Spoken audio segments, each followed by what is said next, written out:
ਵਾਹਿਗੁਰੂ ਸਾਹਿਬ ਜੀ। ਇੱਕ ਓੰਕਾਰ ਸਤਿਨਾਮ ਕਰਤਾ ਪੁਰਖ ਨਿਰਭਉ ਨਿਰਵੈਰ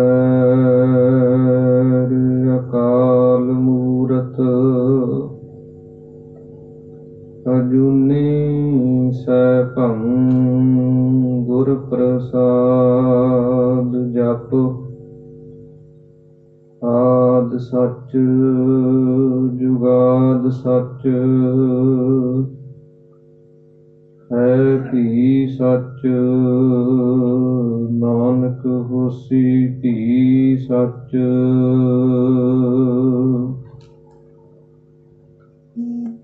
ਬਾਣੀ ਗੁਰੂ ਗੁਰੂ ਹੈ ਬਾਣੀ ਵਿੱਚ ਬਾਣੀ ਅੰਮ੍ਰਿਤ ਸਾਰੇ। ਗੁਰਬਾਣੀ ਕਹੈ ਸੇਵਕ ਜਨ ਮਾਨੈ ਪ੍ਰਤੱਖ ਗੁਰੂ ਨਿਸਤਾਰੇ। ਬਾਣੀ ਬਿਰਲੋ ਵਿਚਾਰਸੀ ਜੇ ਕੋ ਗੁਰਮੁਖ ਹੋਇ। ਇਹ ਬਾਣੀ ਮਹਾਂਪੁਰਖ ਕੀ ਨਿਜ ਘਰ ਵਾਸਾ ਹੋਇ। ਕਹਾ ਬੁੱਧ ਪ੍ਰਭ ਤੁਛ ਹਮਾਰੀ ਬਰਨ ਸਕੈ ਮਹਿਮਾ ਜੋ ਤਿਹਾਰੀ। ਹਮ ਨਾ ਸਕਤ ਕਰ ਸਿਫਤ ਤੁਮਾਰੀ ਆਪ ਲਿਹੋ ਤੁਮ ਕਥਾ ਸੁਧਾਰੀ। ਆਪ ਲਿਹੋ ਤੁਮ ਕਥਾ ਸੁਧਾਰੀ। ਵਾਹਿਗੁਰੂ ਜੀ ਕਾ ਖਾਲਸਾ ਵਾਹਿਗੁਰੂ ਜੀ ਕੀ ਫਤਿਹ। ਸਤਿਗੁਰਾਂ ਦੀ ਸਾਜੀ ਨਵਾਜੀ ਹੋਈ ਪਰਮ ਸਨਮਾਨ ਅਤੇ ਸਤਿਕਾਰਯੋਗ ਗੁਰੂ ਰੂਪ ਗੁਰੂ ਸਰੂਪ ਖਾਲਸਾ ਸਾਧ ਸੰਗਤ ਜੀਓ, ਆਪਾਂ ਸਾਰੇ ਹੀ ਸੰਗਤ ਰੂਪ ਦੇ ਵਿੱਚ ਜੁਗੋ ਜੁਗ ਅਟਲ ਚਵਰ ਛਤਰ ਤਖਤ ਦੇ ਮਾਲਕ ਗੁਰਬਾਣੀ ਸਰੂਪ ਸਤਿਗੁਰੂ ਧੰਨ ਧੰਨ ਸਤਿਗੁਰੂ ਸ੍ਰੀ ਗੁਰੂ ਗ੍ਰੰਥ ਸਾਹਿਬ ਮਹਾਰਾਜ, ਜਿਨ੍ਹਾਂ ਦੀ ਪਾਵਨ ਪਵਿੱਤਰ ਹਜ਼ੂਰੀ ਦੇ ਅੰਦਰ ਅੰਮ੍ਰਿਤ ਵੇਲੇ ਦੇ ਸੁੰਦਰ ਦੀਵਾਨਾਂ ਦੇ ਵਿੱਚ ਹਾਜ਼ਰੀਆਂ ਭਰ ਰਹੇ ਹਾਂ। ਸਤਿਗੁਰਾਂ ਦੀ ਅਪਾਰ ਕਿਰਪਾ ਰਹਿਮਤ ਬਖਸ਼ਿਸ਼ ਦੁਆਰਾ ਅੰਮ੍ਰਿਤ ਵੇਲੇ ਸਤਿਗੁਰਾਂ ਦੇ ਪ੍ਰਕਾਸ਼ ਦੀ ਸੇਵਾ ਉਪਰੰਤ ਨਿਤਨੇਮ ਆਸਾ ਜੀ ਦੀ ਵਾਰ ਦੇ ਕੀਰਤਨ ਆਪਾਂ ਸਰਵਣ ਕੀਤੇ ਹਨ। ਉਸ ਤੋਂ ਉਪਰੰਤ ਜੋ ਸਤਿਗੁਰਾਂ ਨੇ ਅੰਮ੍ਰਿਤ ਵੇਲੇ ਹੁਕਮਨਾਮਾ ਸਾਹਿਬ ਬਖਸ਼ਿਸ਼ ਕੀਤਾ ਹੈ, ਉਸ ਦੀ ਵਿਆਖਿਆ, ਉਸ ਦੀ ਕਥਾ ਵਿਚਾਰ ਦੇ ਨਾਲ ਜੁੜਨ ਦੇ ਯਤਨ ਕਰੀਏ। ਹੁਕਮਨਾਮੇ ਦਾ ਕੀ ਭਾਵ ਹੁੰਦਾ ਹੈ? ਹੁਕਮਨਾਮਾ ਜਿਹੜਾ ਸ਼ਬਦ ਹੈ, ਇਹਦਾ ਅਰਥ ਕੀ ਹੁੰਦਾ ਹੈ? ਹੁਕਮ ਦਾ ਅਰਥ ਆਪਾਂ ਨੂੰ ਪਤਾ ਹੈ, ਨਾਮਾ ਦਾ ਅਰਥ ਹੁੰਦਾ ਹੈ ਚਿੱਠੀ। ਜਿਸ ਪ੍ਰਕਾਰ ਧੰਨ ਗੁਰੂ ਕਲਗੀਧਰ ਮਹਾਰਾਜ ਜੀ ਨੇ ਜਫਰਨਾਮਾ ਲਿਖਿਆ ਹੈ, ਜਿਸ ਦਾ ਮਤਲਬ ਹੈ ਜਿੱਤ ਦੀ ਚਿੱਠੀ, ਇਸੇ ਪ੍ਰਕਾਰ ਹੀ ਹੁਕਮਨਾਮਾ ਤੋਂ ਭਾਵ ਹੈ ਕਿ ਜੋ ਸਤਿਗੁਰੂ ਜੀ ਸਾਨੂੰ ਹੁਕਮ ਕਰ ਰਹੇ ਹੈ, ਜੋ ਚਿੱਠੀ ਬਖਸ਼ਿਸ਼ ਕਰ ਰਹੇ ਹੈ, ਉਸ ਹੁਕਮ ਨੂੰ ਮੰਨਣਾ, ਕਿਉਂਕਿ ਗੁਰੂ ਹੁਕਮ ਕਰਦਾ ਹੈ ਔਰ ਉਸ ਹੁਕਮ ਨੂੰ ਸਿਰ ਨਵਾ ਕੇ ਮੰਨਣਾ ਸਿੱਖ ਦਾ ਧਰਮ ਹੈ। ਸੋ ਅੱਜ ਦੇ ਪਾਵਨ ਪਵਿੱਤਰ ਹੁਕਮਨਾਮੇ ਦੇ ਅੰਦਰ ਪੰਚਮ ਪਾਤਸ਼ਾਹ ਸ਼ਹੀਦਾਂ ਦੇ ਸਰਤਾਜ, ਸਹਿਨਸ਼ੀਲਤਾ ਦੀ ਹੱਦ, ਸ਼ਾਂਤੀ ਦੇ ਸੋਮੇ, ਨਾਮ ਬਾਣੀ ਦੇ ਜਹਾਜ਼ ਗੁਰੂ ਧੰਨ ਸ੍ਰੀ ਗੁਰੂ ਅਰਜਨ ਦੇਵ ਮਹਾਰਾਜ ਸੱਚੇ ਪਾਤਸ਼ਾਹ ਜੀ ਬਿਲਾਵਲ ਰਾਗ ਦੇ ਅੰਦਰ ਇਹ ਪਾਵਨ ਪਵਿੱਤਰ ਹੁਕਮਨਾਮਾ ਸਾਹਿਬ ਬਖਸ਼ਿਸ਼ ਕਰਦੇ ਹਨ। ਸਤਿਗੁਰੂ ਜੀ ਇਸ ਪਾਵਨ ਸ਼ਬਦ ਦੁਆਰਾ ਜੋ ਸਾਨੂੰ ਉਪਦੇਸ਼ ਬਖਸ਼ਿਸ਼ ਕਰ ਰਹੇ ਹਨ, ਮਨ ਬਿਰਤੀਆਂ ਨੂੰ ਇਕਾਗਰ ਕਰਕੇ ਸਰਵਣ ਕਰਨ ਦੇ ਯਤਨ ਕਰੀਏ। ਇੱਕ ਵਾਰ ਪ੍ਰੇਮ ਦੇ ਨਾਲ ਉਚਾਰਨ ਕਰੋ ਜੀ। ਸਤਿਨਾਮ ਸ੍ਰੀ ਵਾਹਿਗੁਰੂ ਸਾਹਿਬ ਜੀ। ਸਤਿਨਾਮ ਸ੍ਰੀ ਵਾਹਿਗੁਰੂ ਸਾਹਿਬ ਜੀ। ਬਿਲਾਵਲ ਮਹੱਲਾ ਪੰਜਵਾ। ਮਾਤ ਪਿਤਾ ਸੁਤ ਬੰਧਪ ਭਾਈ। ਸਤਿਗੁਰੂ ਸ੍ਰੀ ਗੁਰੂ ਅਰਜਨ ਦੇਵ ਮਹਾਰਾਜ ਜੀ ਬਿਲਾਵਲ ਰਾਗ ਦੇ ਅੰਦਰ ਬਚਨ ਕਰਦੇ ਹਨ। ਮਾਤ ਪਿਤਾ ਸੁਤ ਬੰਧਪ ਭਾਈ। ਸਤਿਗੁਰੂ ਜੀ ਕਹਿੰਦੇ ਹਨ ਇੱਕ ਮਾਤਾ ਦਾ ਰਿਸ਼ਤਾ ਹੈ, ਪਿਤਾ ਦਾ ਹੈ, ਅੱਗੇ ਪੁੱਤਰ ਹਨ, ਫਿਰ ਬੰਧਪ ਸੰਬੰਧੀ ਹਨ। ਇਸੇ ਪ੍ਰਕਾਰ ਭਾਈ ਜਿਹੜੇ ਭਰਾ ਹਨ। ਨਾਨਕ ਹੋਆ ਪਾਰ ਬ੍ਰਹਮ ਸਹਾਈ। ਪਰ ਸ੍ਰੀ ਗੁਰੂ ਅਰਜਨ ਦੇਵ ਮਹਾਰਾਜ ਜੀ ਬਚਨ ਕਰਦੇ ਹਨ ਕਿ ਅੰਤਲੇ ਸਮੇਂ ਪਾਰ ਬ੍ਰਹਮ, ਜੋ ਪਾਪਾਂ ਪੁੰਨਾਂ ਤੋਂ ਪਰੇ ਬ੍ਰਹਮ ਵਿਆਪਕ ਸਰੂਪ ਪਰਮੇਸ਼ਰ ਵਾਹਿਗੁਰੂ ਹੈ, ਹੋਆ ਸਹਾਈ, ਉਹੀ ਸਹਾਈ ਬਣਦਾ ਹੈ। ਚਾਹੇ ਆਪਾਂ ਲੱਖ ਸਹਾਰੇ ਸੰਸਾਰ ਦੇ ਵਿੱਚ ਸਮਝਦੇ ਹਾਂ, ਬਣਾਉਣੇ ਹਾਂ, ਪਰ ਸਤਿਗੁਰੂ ਜੀ ਕਹਿੰਦੇ ਅੰਤਲੇ ਸਮੇਂ ਜਾ ਕੇ ਕੇਵਲ ਤੇ ਕੇਵਲ ਪਾਰ ਬ੍ਰਹਮ ਪਰਮੇਸ਼ਰ ਵਾਹਿਗੁਰੂ ਜਿਹੜਾ ਹੈ ਨਾ, ਉਹੀ ਸਹਾਈ ਬਣਦਾ ਹੈ। ਸਤਿਗੁਰਾਂ ਦੀ ਪਾਵਨ ਬਾਣੀ ਦੇ ਬਚਨ ਆਉਂਦੇ ਹਨ। ਮਾਤ ਪਿਤਾ ਬਨਤਾ ਸੁਤ ਬੰਧਪ ਇਸ਼ਟ ਮੀਤ ਅਰ ਭਾਈ। ਪੂਰਬ ਜਨਮ ਕੇ ਮਿਲੇ ਸੰਜੋਗੀ ਅੰਤ ਹੈ ਕੋ ਨਾ ਸਹਾਈ। ਕਿ ਅੰਤਲੇ ਸਮੇਂ ਜਦੋਂ ਇਹ ਸਰੀਰ ਦੀ ਖੇਡ ਸਮਾਪਤ ਹੋਣ ਵਾਲੀ ਹੁੰਦੀ ਹੈ, ਉਸ ਸਮੇਂ ਕੇਵਲ ਤੇ ਕੇਵਲ ਪਰਮੇਸ਼ਰ ਵਾਹਿਗੁਰੂ ਹੀ ਬਚਾ ਸਕਦਾ ਹੈ। ਜੇ ਉਹ ਪਰਮੇਸ਼ਰ ਦਾ ਚਿੰਤਨ ਹੋਵੇ, ਫਿਰ ਤੇ ਚੰਗੀ ਥਾਂ ਤੇ, ਚੰਗੀ ਜਗ੍ਹਾ ਤੇ ਉਹ ਪਰਮੇਸ਼ਰ ਦੇ ਚਰਨਾਂ ਦੇ ਵਿੱਚ ਜੀਵ ਪਹੁੰਚ ਜਾਂਦਾ ਹੈ। ਜੇ ਪਰਮੇਸ਼ਰ ਦੀ ਭਗਤੀ ਕੀਤੀ ਹੋਵੇ, ਨਾਮ ਜਪਿਆ ਹੋਵੇ, ਤੇ ਅੰਤਲੇ ਸਮੇਂ ਸੁਰਤ ਵੀ ਨਾਮ ਦੇ ਵਿੱਚ ਹੀ ਜੁੜਦੀ ਹੈ। ਇਸ ਕਰਕੇ ਸਤਿਗੁਰੂ ਜੀ ਕਹਿੰਦੇ ਸੰਸਾਰ ਦੇ ਅੰਦਰ ਜੀਵ ਸਹਾਰੇ ਬਣਾਉਂਦਾ ਹੈ। ਧਾਰਮਿਕ ਵਿਦਵਾਨਾਂ ਨੇ 3 ਪ੍ਰਕਾਰ ਦੇ ਜੀਵ ਦੇ ਮਿੱਤਰ ਦੱਸੇ ਹਨ, ਜਿਨ੍ਹਾਂ ਨੂੰ ਜੀਵ ਆਪਣੇ ਸਹਾਇਕ ਸਮਝਦਾ ਹੈ ਕਿ ਇਹ ਮੇਰੀ ਸਹਾਇਤਾ ਕਰਨਗੇ। ਮਹਾਕਵੀ ਭਾਈ ਸੰਤੋਖ ਸਿੰਘ ਜੀ ਚੂੜਾਮਣੀ ਜੀ, ਜਿਨ੍ਹਾਂ ਨੇ ਗੁਰੂ ਕਾ ਇਤਿਹਾਸ ਲਿਖਿਆ ਹੈ, ਉਹਨਾਂ ਦੇ ਇਤਿਹਾਸ ਦੇ ਅੰਦਰ ਬਚਨ ਆਉਂਦੇ ਹਨ। ਉਹ ਕਹਿੰਦੇ 3 ਤਰ੍ਹਾਂ ਦੇ ਮਿੱਤਰ ਸਾਡੇ ਹੁੰਦੇ ਆ, ਜਿਨ੍ਹਾਂ ਦੇ ਵਿੱਚੋਂ 2 ਜਿਹੜੇ ਹਨ ਉਹ ਇੱਥੇ ਸੰਸਾਰ ਤੱਕ ਸੀਮਿਤ ਰਹਿੰਦੇ ਆ। ਇੱਕ ਜਿਹੜਾ ਹੈ ਅੱਗੇ ਪ੍ਰਲੋਕ ਤੱਕ ਵੀ ਨਾਲ ਚਲਿਆ ਜਾਂਦਾ ਹੈ।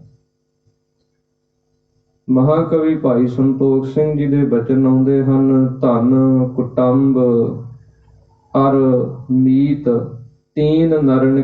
ਧਨ ਕੁਟੰਬ ਅਰ ਕਰਮ ਜੇ ਤੀਨ ਨਰਨ ਕੇ ਮੀਤ। ਪਹਿਲਾ ਮਿੱਤਰ ਤੇ ਧਨ ਹੈ। ਮਾਇਆ ਜਿਹੜੀ ਹੈ, ਪੈਸਾ ਜਿਹੜਾ ਹੈ, ਇਸ ਨੂੰ ਜੀਵ ਆਪਣਾ ਮਿੱਤਰ ਸਮਝਦਾ ਹੈ ਕਿ ਹਰ ਸਮੇਂ ਮੇਰੇ ਕੋਲ ਹੈ, ਜਿੱਥੇ ਮਰਜ਼ੀ ਮੈਂ ਖਰਚ ਸਕਦਾ, ਕੋਈ ਚੀਜ਼ ਖਰੀਦ ਸਕਦਾ, ਕੁਝ ਵੀ ਕਰ ਸਕਦਾ। ਦੂਸਰਾ ਕੁਟੰਬ ਜਿਹੜਾ ਪਰਿਵਾਰ ਹੈ, ਜਿਸ ਦੇ ਵਿੱਚ ਮਾਤਾ ਪਿਤਾ ਭੈਣ ਭਰਾ ਸਾਕ ਸੰਬੰਧੀ ਜਿੰਨੇ ਵੀ ਆ ਜਾਂਦੇ ਹਨ, ਇਹਨਾਂ ਨੂੰ ਵੀ ਆਪਣੇ ਮਿੱਤਰ ਸਮਝਦਾ ਹੈ ਕਿ ਸਹਾਇਤਾ ਕਰਨਗੇ। ਇਸੇ ਪ੍ਰਕਾਰ ਤੀਸਰੇ ਕਰਮ ਮੰਨੇ ਹਨ। ਤੇ ਕਵੀ ਜੀ ਕਹਿੰਦੇ ਹਨ ਤੀਨ ਨਰਨ ਕੇ ਮੀਤ। ਇਹ 3 ਬੰਦੇ ਦੇ ਮਿੱਤਰ ਮੰਨੇ ਹਨ। ਅੱਗੇ ਇਹਨਾਂ ਦਾ ਕੱਲੇ ਕੱਲੇ ਦਾ ਜ਼ਿਕਰ ਕਰਦੇ ਹਨ। ਜਬ ਲਗ ਘਟ ਮੈਂ ਪ੍ਰਾਣ ਹੈ, ਤਬ ਲਗ ਧਨ ਕੀ ਪ੍ਰੀਤ। ਕਿ ਜਿਹੜੀ ਮਾਇਆ ਹੈ, ਧਨ ਹੈ, ਇਹਦਾ ਸੰਬੰਧ ਕਿੱਥੋਂ ਕੁ ਤੱਕ ਨਿਭਦਾ ਹੈ। ਜਬ ਲਗ ਘਟ ਮੈਂ ਪ੍ਰਾਣ ਹੈ, ਕਿ ਜਿੰਨਾ ਚਿਰ ਜੀਵ ਦੇ ਸਰੀਰ ਦੇ ਵਿੱਚ ਪ੍ਰਾਣ ਚੱਲਦੇ ਹੈ, ਸਵਾਸ ਚੱਲਦੇ ਹੈ, ਉਹਨਾਂ ਚਿਰ ਹੀ ਕੋਈ ਮਾਇਆ ਖਰਚ ਸਕਦਾ। ਤੇ ਜਦੋਂ ਸਰੀਰ ਹੀ ਸ਼ਾਂਤ ਹੋ ਗਿਆ, ਫਿਰ ਮਾਇਆ ਚਾਹੇ ਜੇਬ ਦੇ ਵਿੱਚ ਪਾਈ ਹੈ, ਉਹਦੇ ਚੋਂ 1 ਰੁਪਈਆ ਨਹੀਂ ਖਰਚ ਸਕਦਾ। ਬੈਂਕ 'ਚ ਜਿੰਨੀ ਮਰਜ਼ੀ ਪਈ ਹੋਵੇ, ਉਹ ਕਿਸੇ ਕੰਮ ਨਹੀਂ ਆਉਂਦੀ। ਜਿੰਨਾ ਚਿਰ ਸਵਾਸ ਚੱਲਦੇ ਆ, ਤੁਰਿਆ ਫਿਰਦਾ ਹੈ, ਜਿੰਦ ਪ੍ਰਾਣ ਸਹੀ ਕੰਮ ਕਰ ਰਹੇ ਹੈ, ਸਰੀਰ ਲਈ ਫਿਰਦਾ ਹੈ, ਉਹਨਾਂ ਚਿਰ ਹੀ ਵਰਤ ਸਕਦਾ। ਤੇ ਕਵੀ ਜੀ ਕਹਿੰਦੇ ਜਦੋਂ ਇਹ ਸਰੀਰ ਛੁੱਟ ਗਿਆ, ਫਿਰ ਜਿਹੜੀ ਧਨ ਹੈ, ਮਾਇਆ ਹੈ, ਇਹਦੇ ਕੰਮ ਨਹੀਂ ਆਉਣਾ, ਇਹਨੇ ਸਾਥ ਛੱਡ ਦਿੱਤਾ। ਇਹ ਮਿੱਤਰ ਜਿਹੜਾ ਸਾਥ ਨਿਭਿਆ ਨਹੀਂ, ਇੱਥੇ ਛੁੱਟ ਗਿਆ। ਅੱਗੇ ਨੰਬਰ ਆਉਂਦਾ ਹੈ ਕੁਟੰਬ ਦਾ। ਤੇ ਕਵੀ ਜੀ ਕਹਿੰਦੇ ਹਨ, ਜਾਰਿਓ ਗਾਡਿਓ ਤਨ ਨਹੀਂ, ਤਬ ਲਗ ਕੁਟੰਬ ਸਨੇਹ, ਬਹੁਰ ਨਾ ਕੋ ਸੰਗ ਹੋਏ, ਸਮਝ ਭਰੇ ਉਰ ਲੇਹ। ਕਿ ਜਦੋਂ ਇਹ ਸਰੀਰ ਸ਼ਾਂਤ ਹੋ ਗਿਆ, ਤੇ ਫਿਰ ਇਹ ਸਰੀਰ ਜਾਂਦਾ ਹੈ ਸੰਬੰਧੀਆਂ ਦੇ, ਰਿਸ਼ਤੇਦਾਰਾਂ ਦੇ, ਘਰ ਪਰਿਵਾਰ ਦੇ ਹੱਥਾਂ ਦੇ ਵਿੱਚ। ਫਿਰ ਉਹਨਾਂ ਦੀ ਜ਼ਿੰਮੇਵਾਰੀ ਕੀ ਬਣਦੀ ਹੈ, ਉਹ ਆਪਣੇ ਫਰਜ਼ ਨਿਭਾਉਂਦੇ ਹੈ। ਕਿ ਜਿੰਨਾ ਚਿਰ ਇਹ ਸਰੀਰ ਦੀ ਮਿੱਟੀ ਸਾਂਭੀ ਨਹੀਂ ਜਾਂਦੀ, ਉਹਨਾਂ ਚਿਰ ਉਹ ਸਹਾਈ ਰਹਿੰਦੇ ਹੈ। ਕਿ ਜਾਰਿਓ ਗਾਡਿਓ ਤਨ ਨਹੀਂ, ਜਿੰਨਾ ਚਿਰ ਇਹ ਸਰੀਰ ਨੂੰ ਕੋਈ ਆਪੋ ਆਪਣੇ ਧਰਮ ਦੇ ਅਨੁਸਾਰ ਕੋਈ ਧਰਤੀ ਦੇ ਵਿੱਚ ਕਬਰ ਬਣਾ ਕੇ ਗੱਡ ਦਿੰਦਾ ਹੈ, ਕੋਈ ਅੱਗ ਦੇ ਹਵਾਲੇ ਕਰ ਦਿੰਦਾ ਹੈ। ਜਿੰਨਾ ਚਿਰ ਇਹ ਸਰੀਰ ਦੀ ਮਿੱਟੀ ਸਾਂਭੀ ਨਹੀਂ ਜਾਂਦੀ, ਉਹਨਾਂ ਚਿਰ ਉਹ ਸਹਾਈ ਬਣਦੇ ਹੈ। ਬਾਅਦ ਦੇ ਵਿੱਚ ਕੀ ਹੁੰਦਾ ਹੈ, ਅੱਗੇ ਹੰਸ ਅਕੇਲਾ ਜਾਈ, ਫਿਰ ਤੇ ਉਹ ਵੀ ਸਾਥ ਛੱਡ ਜਾਂਦੇ ਆ। ਵੀ ਇੱਥੋਂ ਕੁ ਤੱਕ ਤੇਰੇ ਨਾਲ ਭਰਾਵਾ ਸੰਬੰਧ ਸੀ, ਇੱਥੋਂ ਕੁ ਤੱਕ ਤੇਰੇ ਨਾਲ ਸਾਥ ਨਿਭਾਉਣਾ ਸੀ।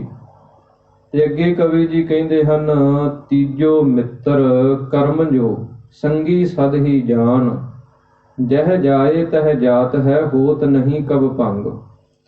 ਕਿ ਜਿਹੜਾ ਤੀਸਰਾ ਮਿੱਤਰ ਹੈ ਨਾ, ਉਹ ਕਰਮ ਹਨ ਜੀਵ ਦੇ, ਜੋ ਅਸੀਂ ਕਰਦੇ ਹਾਂ। ਇਹ ਜੀਵ ਦੇ ਨਾਲ ਜਾਂਦੇ ਆ, ਇਹ ਨਹੀਂ ਇੱਥੇ ਰਹਿੰਦੇ। ਧਨ ਵੀ ਇੱਥੇ ਰਹਿ ਜਾਂਦਾ ਹੈ, ਪਰਿਵਾਰ ਦੇ ਸੰਬੰਧੀ ਵੀ ਇੱਥੇ ਰਹਿ ਜਾਂਦੇ ਹਨ। ਜਿਹੜੇ ਕਰਮ ਕੀਤੇ ਹਨ, ਉਹ ਜੀਵ ਦੇ ਸਦਾ ਹੀ ਨਾਲ ਰਹਿੰਦੇ। ਜੋ ਜੋ ਕਰਮ ਕੀਤੇ ਹਨ, ਉਹ ਪ੍ਰਲੋਕ ਦੇ ਵਿੱਚ ਜਾ ਕੇ ਫਿਰ ਜੀਵ ਦੇ ਹਿਸਾਬ ਕਿਤਾਬ ਦੱਸਦੇ ਆ ਵੀ ਇਹਨੇ ਆਹ ਕੀਤਾ, ਇਹਨੇ ਆਹ ਕੀਤਾ। ਜਿਵੇਂ ਭਗਤ ਫਰੀਦ ਸਾਹਿਬ ਜੀ ਦੇ ਬਚਨ ਆਉਂਦੇ ਹਨ। ਭਗਤ ਜੀ ਕਹਿੰਦੇ ਹਨ, ਦੁਨੀਆ ਦੇ ਵਿੱਚ ਜੇ ਕੋਈ ਇਸ ਤਰ੍ਹਾਂ ਦੇ ਕਰਮ ਕਰ ਲਵੇ, ਤੇ ਉਹ ਪ੍ਰਲੋਕ ਦੇ ਵਿੱਚ ਕੰਮ ਆਉਂਦੇ, ਚਾਹੇ ਚੰਗੇ ਕਰ ਲਵੇ, ਚਾਹੇ ਮਾੜੇ ਕਰ ਲਵੇ। ਫਰੀਦਾ ਅਮਲ ਜੇ ਕੀਤੇ ਦੁਨੀ ਵਿੱਚ, ਦਰਗਹ ਆਏ ਕੰਮ, ਦਰਗਾਹ ਦੇ ਵਿੱਚ ਕੰਮ ਆਉਂਦੇ। ਪਰਮੇਸ਼ਰ ਵਾਹਿਗੁਰੂ ਦੀ ਜੇ ਸਿਫਤ ਸਲਾਹ ਕੀਤੀ ਹੈ, ਨਾਮ ਜਪਿਆ ਹੈ, ਚੰਗੇ ਪੁੰਨ ਰੂਪ ਕਰਮ ਕੀਤੇ ਹੈ, ਬਾਣੀ ਪੜ੍ਹੀ ਹੈ, ਜੀਵਾਂ ਦੀ ਸੇਵਾ ਕੀਤੀ ਹੈ, ਸਾਧ ਸੰਗਤ ਦੀ ਸੇਵਾ ਕੀਤੀ ਹੈ, ਤੇ ਇਹਦਾ ਫਲ ਇਸ ਨੂੰ ਉਦਾਂ ਦਾ ਮਿਲ ਜਾਂਦਾ ਹੈ। ਤੇ ਜੇ ਮਾੜੇ ਕਰਮ ਕੀਤੇ ਹੈ, ਗੁਰੂ ਪਰਮੇਸ਼ਰ ਦੇ ਹੁਕਮ ਤੋਂ ਉਲਟ ਚੱਲ ਕੇ ਕੋਈ ਕਰਮ ਕੀਤੇ ਹੈ, ਤੇ ਉਹਨਾਂ ਦਾ ਫਲ ਵੈਸਾ ਹੈ। ਇਹ ਤੇ ਕਰਮੀ ਆਪੋ ਆਪਣੀ ਕੇ ਨੇੜੇ ਕੇ ਦੂਰ, ਚੰਗਿਆਈਆਂ ਬੁਰਾਈਆਂ ਵਾਚੈ ਧਰਮ ਹਦੂਰ। ਸਭ ਕੁਝ ਬਚਿਆ ਜਾਂਦਾ ਹੈ। ਇਸ ਕਰਕੇ ਸਤਿਗੁਰੂ ਜੀ ਕਹਿੰਦੇ ਹਨ ਕਿ ਸੰਸਾਰ ਦੇ ਅੰਦਰ ਮਾਤ ਪਿਤਾ ਸੁਤ ਬੰਧਪ ਭਾਈ, ਨਾਨਕ ਪਾਰ ਬ੍ਰਹਮ ਹੋਆ ਸਹਾਈ। ਸਹਾਇਤਾ ਉਸ ਪ੍ਰਭੂ ਪਰਮੇਸ਼ਰ ਵਾਹਿਗੁਰੂ ਨੇ ਹੀ ਕਰਨੀ ਹੈ। ਜਦੋਂ ਜੀਵ ਦਾ ਅੰਤਲਾ ਸਮਾਂ ਆ ਜਾਂਦਾ ਹੈ, ਪਰਿਵਾਰ ਵੀ ਸਾਰਾ ਕੋਲੇ ਹੈ, ਸੰਬੰਧੀ ਵੀ ਕੋਲੇ ਹਨ, ਪਰ ਉਹ ਜਦੋਂ ਮੌਤ ਆਉਂਦੀ ਹੈ, ਕੋਈ ਸਹਾਇਤਾ ਨਹੀਂ ਕਰ ਸਕਦਾ, ਹੱਥਾਂ ਦੇ ਵਿੱਚੋਂ ਕੱਢ ਕੇ ਲੈ ਜਾਂਦੀ ਹੈ। ਇਸ ਕਰਕੇ ਸਤਿਗੁਰੂ ਜੀ ਕਹਿੰਦੇ, ਜੇ ਉਹ ਪ੍ਰਭੂ ਪਰਮੇਸ਼ਰ ਦਾ ਜੀਵ ਆਸਰਾ ਤੱਕ ਲਵੇ, ਉਹਦਾ ਓਟ ਆਸਰਾ ਲੈ ਲਵੇ, ਤੇ ਫਿਰ ਇਹ ਲੋਕ ਤੇ ਪਰਲੋਕ ਦੇ ਵਿੱਚ ਸੁਖੀ ਹੋ ਸਕਦਾ ਹੈ। ਇਸ ਕਰਕੇ ਸਤਿਗੁਰੂ ਜੀ ਬਚਨ ਕਰਦੇ ਹਨ, ਨਾਨਕ ਪਾਰ ਬ੍ਰਹਮ ਹੋਆ ਸਹਾਈ।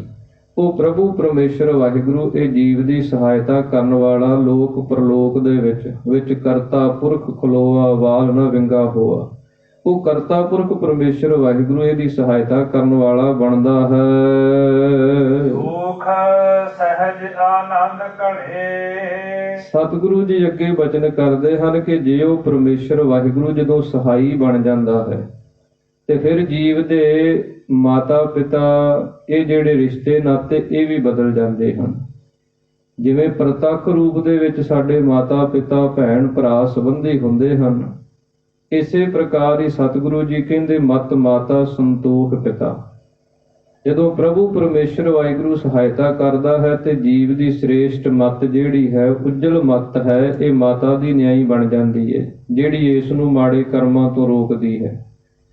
ਸੰਤੋਖ ਪਿਤਾ, ਇਸੇ ਪ੍ਰਕਾਰ ਹੀ ਜਿਹੜਾ ਸੰਤੋਖ ਰੱਖਣਾ ਹੈ, ਜਥਾ ਲਾਭਾ ਤਥਾ ਸੰਤੁਸ਼ਟਾ, ਇਹ ਜਿਹੜਾ ਸੰਤੋਖ ਰੂਪੀ ਪਿਤਾ ਹੈ, ਜੀਵ ਨੂੰ ਮਾੜੇ ਕਰਮਾਂ ਤੋਂ ਰੋਕਦਾ ਹੈ।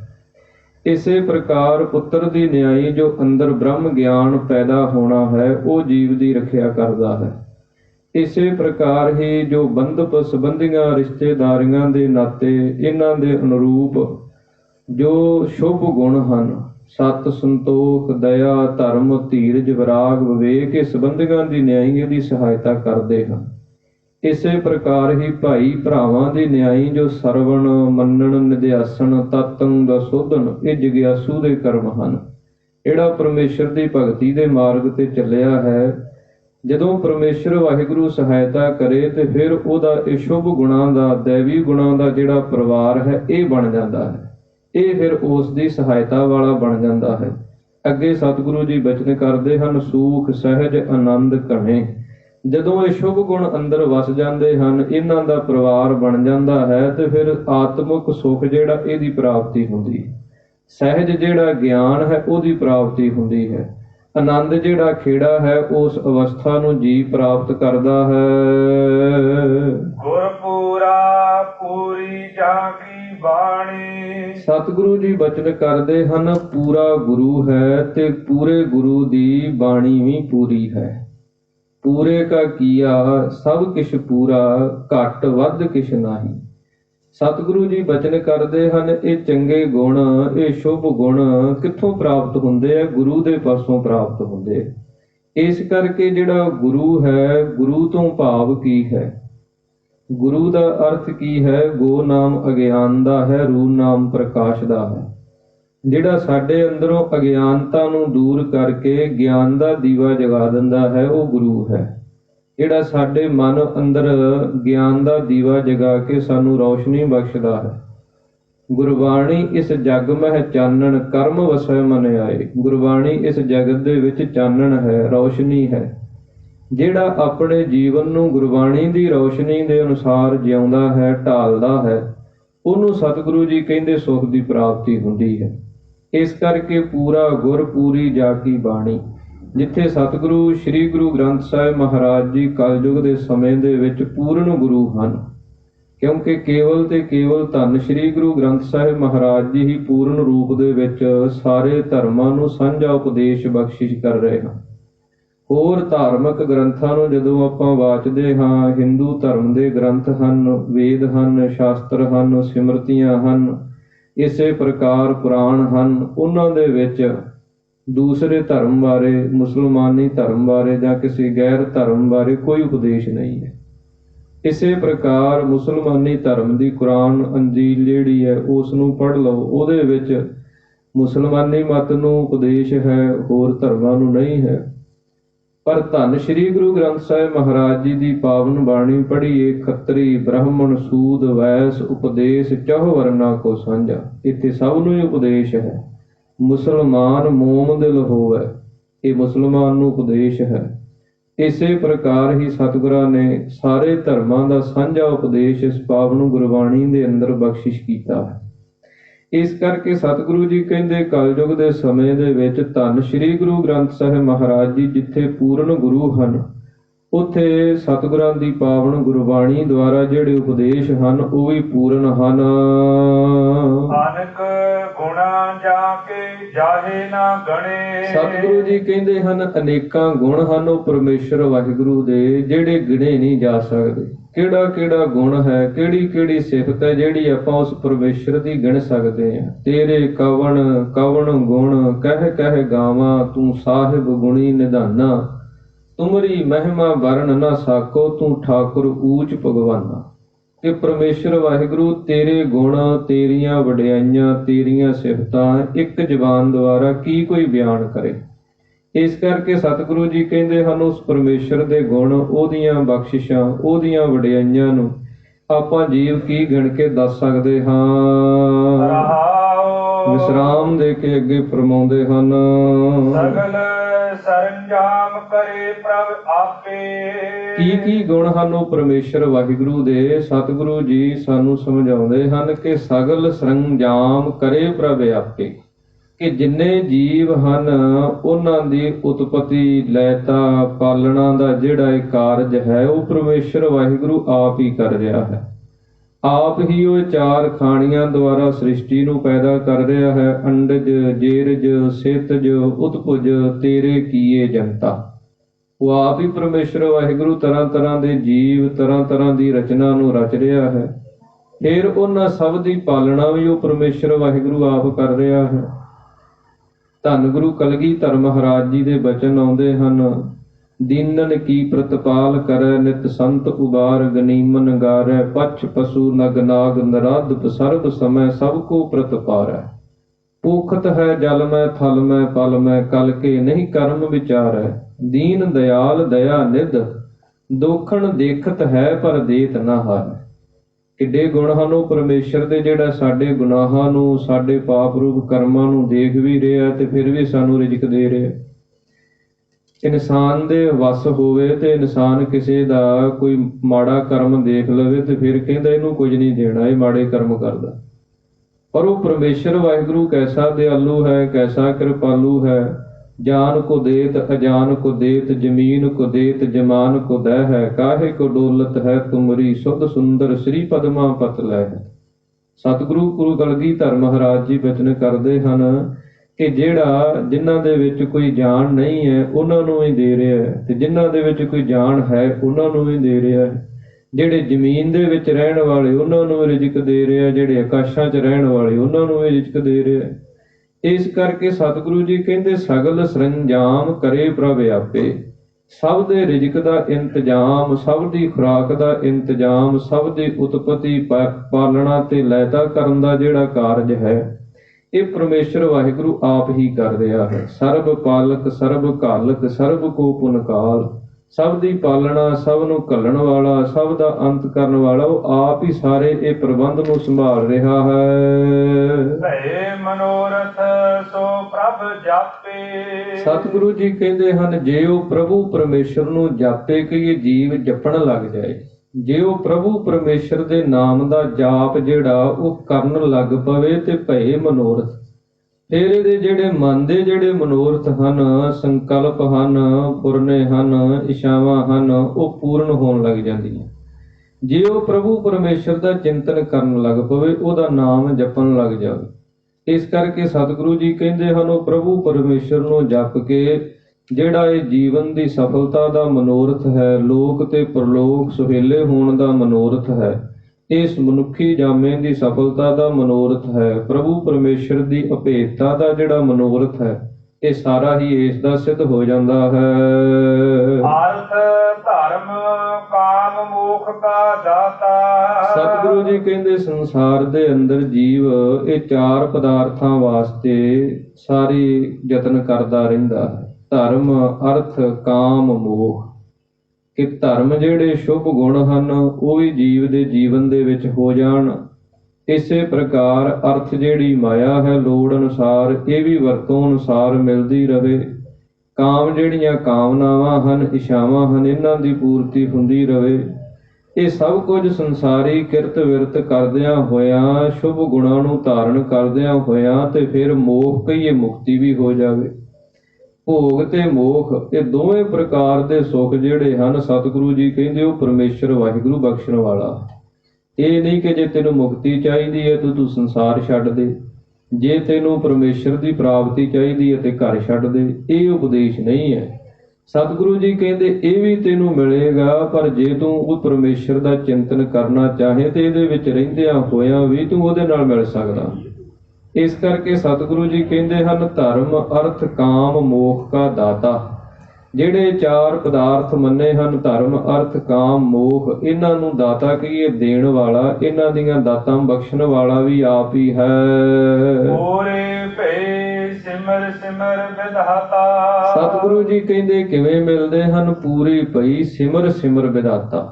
ਉਹ ਪਰਮੇਸ਼ਰ ਵਾਹਿਗੁਰੂ ਦਾ ਸਿਮਰਨ ਕਰ ਕਰਕੇ ਜਿਹੜਾ ਵਿਧਾਤਾ ਕਹੀਏ, ਕਰਮਾਂ ਦੇ ਫਲ ਨੂੰ ਦੇਣ ਵਾਲਾ ਵਿਧਾਤਾ ਵਾਹਿਗੁਰੂ ਹੈ, ਉਹਦਾ ਸਿਮਰਨ ਕਰਕੇ ਤੇ ਫਿਰ ਇਹ ਸਾਰੇ ਪਦਾਰਥ ਜਿਹੜੇ ਹਨ ਪੂਰੇ ਪੈ ਜਾਂਦੇ ਹਨ। ਸਾਧ ਸੰਗ ਨਾਨਕ ਰੰਗ ਮਾਣਿਆ। ਸਤਿਗੁਰੂ ਸ੍ਰੀ ਗੁਰੂ ਅਰਜਨ ਦੇਵ ਮਹਾਰਾਜ ਜੀ ਸ਼ਬਦ ਦੀ ਸੰਪੂਰਨਤਾ ਕਰਦੇ ਹੋਏ ਬਚਨ ਕਰਦੇ ਹਨ ਕਿ ਜਿਨ੍ਹਾਂ ਨੇ ਸਾਧ ਸੰਗਤ ਦੇ ਵਿੱਚ ਬੈਠ ਕੇ ਸਤ ਸੰਗੀ ਬਣ ਕੇ ਪ੍ਰਭੂ ਪਰਮੇਸ਼ਰ ਦੇ ਨਾਮ ਰੰਗ ਨੂੰ, ਉਹਦੇ ਆਨੰਦ ਨੂੰ ਮਾਣਿਆ ਹੈ, ਭੋਗਿਆ ਹੈ। ਘਰ ਆਇਆ ਪੂਰੇ ਗੁਰ ਆਣਿਆ। ਸਤਿਗੁਰੂ ਜੀ ਕਹਿੰਦੇ ਉਹਨਾਂ ਦਾ ਜਿਹੜਾ ਮਨ ਹੈ ਨਾ, ਉਹ ਗੁਰੂ ਨੇ ਕਿਰਪਾ ਕਰਕੇ ਤੇ ਆਪਣੇ ਸਰੂਪ ਰੂਪੀ ਘਰ ਦੇ ਵਿੱਚ ਲੈ ਜਾਂਦਾ ਹੈ। ਜਿਹੜਾ ਮਨ ਬਾਹਰ ਅਸ਼ਾਂਤ ਰਹਿੰਦਾ ਹੈ, ਟਿਕਦਾ ਨਹੀਂ ਹੈ, ਕਬਹੂ ਜੀੜਾ ਊਬ ਚੜਤ ਹੈ, ਕਬਹੂ ਜਾਏ ਪਿਆਲੇ, ਲੋਭੀ ਜੀੜਾ ਥਿਰ ਨਾ ਰਹਿਤ ਹੈ, ਚਾਰੇ ਕੁੰਟਾਂ ਭਾਲੇ। ਕਿ ਸੰਸਾਰ ਦੇ ਵਿਸ਼ਿਆਂ ਵਿਕਾਰਾਂ ਦੇ ਵਿੱਚ, ਸੰਕਲਪਾਂ ਵਿਕਲਪਾਂ ਫੁਰਨਾਂ ਦੇ ਵਿੱਚ ਮਨ ਜਿਹੜਾ ਦੁਖੀ ਹੋਇਆ ਰਹਿੰਦਾ, ਉਡਾਰੀਆਂ ਮਾਰਦਾ ਰਹਿੰਦਾ।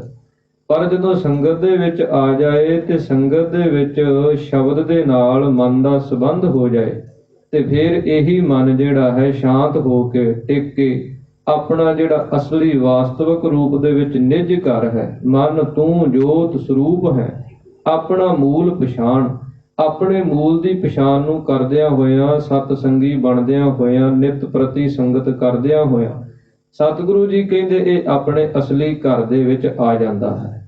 ਇਹ ਸਾਧ ਸੰਗਤ ਕਰਨ ਦਾ ਮਹਾਤਮ ਹੈ। ਇਸ ਕਰਕੇ ਸੰਗਤ ਦੇ ਵਿੱਚ ਸਾਡੇ ਤੇ ਕਿਰਪਾ ਹੁੰਦੀ ਹੈ, ਤੇ ਕਿਰਪਾ ਕਿਹਦੀ ਹੁੰਦੀ ਹੈ? ਗੁਰੂ ਦੀ। ਤੇ ਗੁਰੂ ਦੀ ਕਿਰਪਾ ਹੁੰਦੀ ਹੈ ਤੇ ਮਨ ਵਸ ਆਵੇ ਨਾਨਕਾ, ਜੇ ਪੂਰਨ ਕਿਰਪਾ ਹੋਏ। ਇਸ ਪ੍ਰਕਾਰ ਧੰਨ ਸ਼੍ਰੀ ਗੁਰੂ ਅਰਜਨ ਦੇਵ ਮਹਾਰਾਜ ਜੀ ਨੇ ਇਹ ਪਾਵਨ ਪਵਿੱਤਰ ਹੁਕਮਨਾਮੇ ਦੁਆਰਾ ਆਪਾਂ ਨੂੰ ਅੱਜ ਸੁੰਦਰ ਉਪਦੇਸ਼ਾਂ ਦੀ ਬਖਸ਼ਿਸ਼ ਕੀਤੀ ਹੈ। ਇਹ ਪਾਵਨ ਪਵਿੱਤਰ ਵਿਚਾਰਾਂ ਸਾਡੇ ਪੜ੍ਹਨ ਸੁਣਨ ਵਾਲਿਆਂ ਦੇ ਹਿਰਦਿਆਂ 'ਚ ਵਸਣ, ਜਿਸ ਕਰਕੇ ਲੋਕ ਸੁਖੀਏ ਪਰਲੋਕ ਸੁਹੇਲੇ ਹੋਈਏ ਜੀ। ਅਖੀਰਲੀਆਂ ਪੰਕਤੀਆਂ ਪੜ੍ਹ ਕੇ ਸਮਾਪਤੀ ਕਰੀਏ ਜੀ। ਸਾਧ ਸੰਗ ਨਾਨਕ ਰੰਗ ਮਾਣਿਆ। ਘਰ ਆਇਆ ਪੂਰੇ ਗੁਰ ਆਣਿਆ। ਵਾਹਿਗੁਰੂ ਜੀ ਕਾ ਖਾਲਸਾ, ਵਾਹਿਗੁਰੂ ਜੀ ਕੀ